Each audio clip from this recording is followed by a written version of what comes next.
Hey there, my name is Anthony Romano, and today I'm going to tell you about training properly on keto and some extra tips I have on doing this because I have other videos talking about keto training, plenty of them showing how I've gained strength during fat loss, how I've got fat first just to prove that I could do it, all these other things.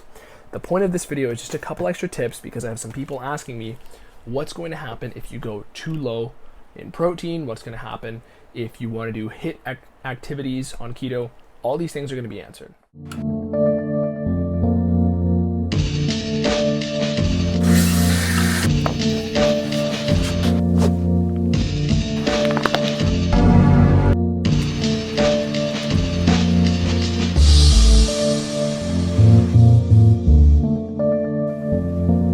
So I'll start off by giving the explanation for why I'm doing this.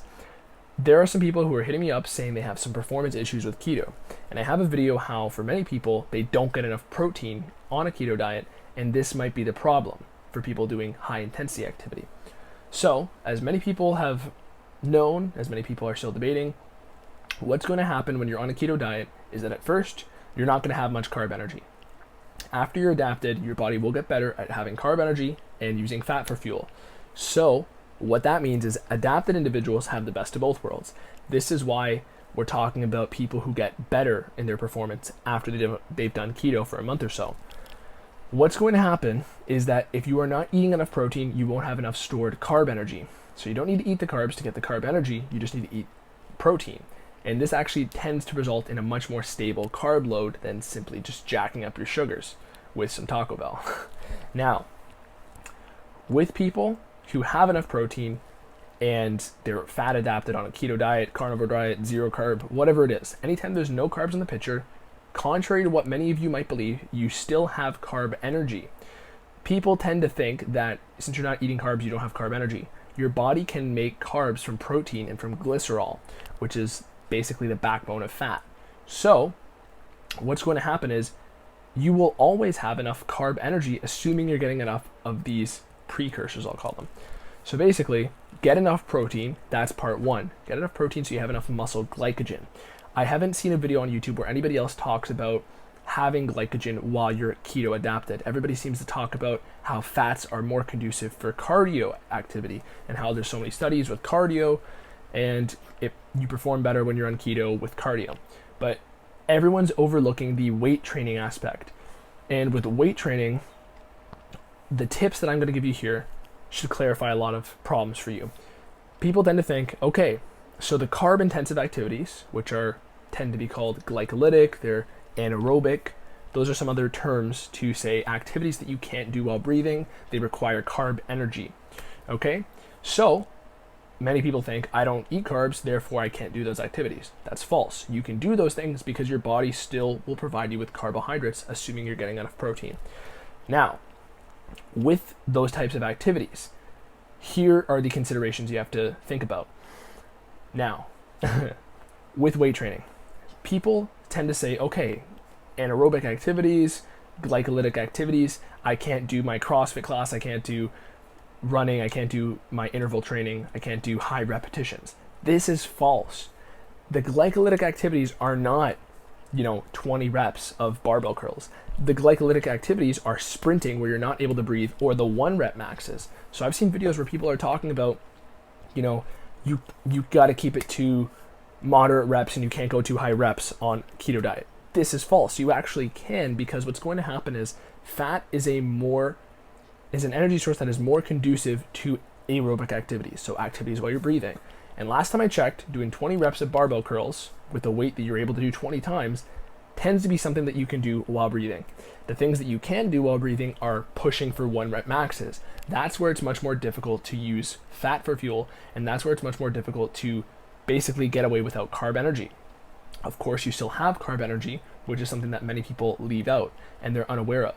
You have muscle glycogen, and if you're getting adequate protein, you will be creating enough of that muscle glycogen to fuel bodybuilding training, CrossFit training, sport-specific training, whatever it is.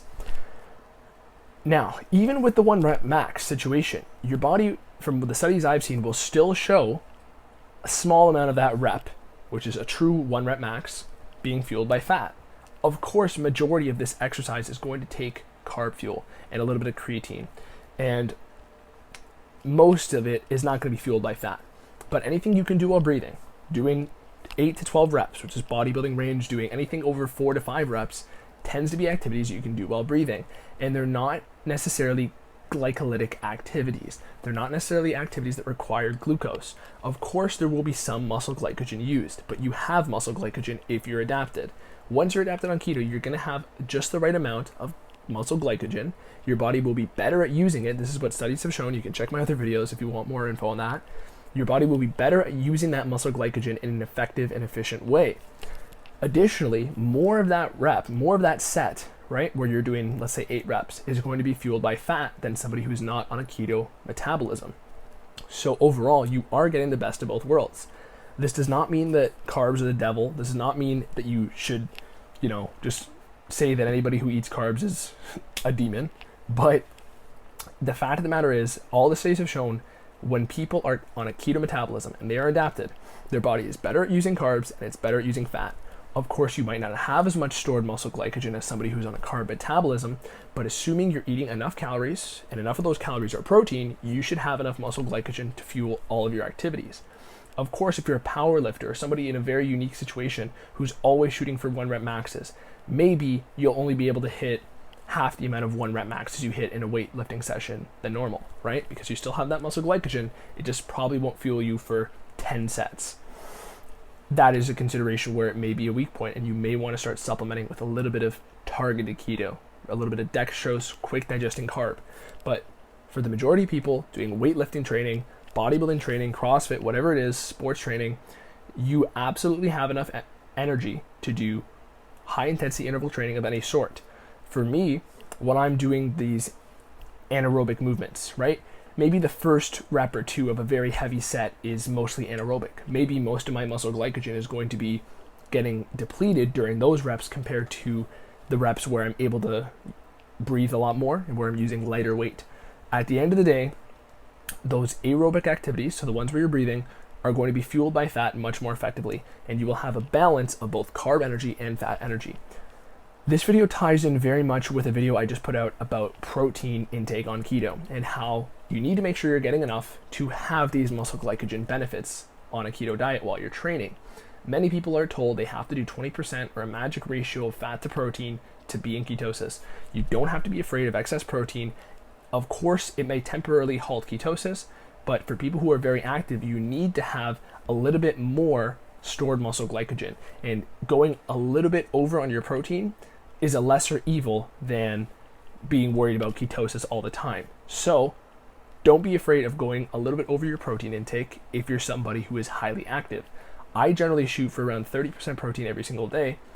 I just make sure that my carbohydrate intake is low. Of course, somebody hitting 30% protein and they only eat 500 calories a day will be depleting their muscle glycogen stores. They won't be filling them up as much as somebody who's eating more calories at the same ratio. The point is, get enough protein. This will turn into muscle glycogen, and for people who are very athletic, this is important when you're on a keto diet and doing any sort of intense training. So you don't have to only do low intensity. You don't have to only do high reps, low weight. You can do any weight that your body is used to handling. You can shoot for the 1 rep maxes, but keep in mind, if you're doing bodybuilding training, which most of my viewers are, you're not going to be hitting 1 rep maxes all the time. You're going to be hitting 4 reps or above. These are weights that you can do while breathing. And overall, as far as performance on a keto diet, I'm going to go on a limb and say around 90% of activities, with the exception of like serious power lifters, are able to be done in a better capacity when you're on keto. I play soccer on keto. I play soccer completely fasted. I feel better. I feel sharper. I can go longer. And I have just as much energy, if not more. In fact, definitely more when I'm on keto. So beyond that, hopefully this gave you some clarity on training, bodybuilding tips, and other performance tips with keto dieting. If you like this video, like it, subscribe to me right now. Ask me some other questions on keto performance in the comments. And beyond that, go to my website, romanoketo.com, if you want some online coaching where you want me to make you the plan, keep you accountable all the time. Thanks for watching. Anthony Romano. Peace.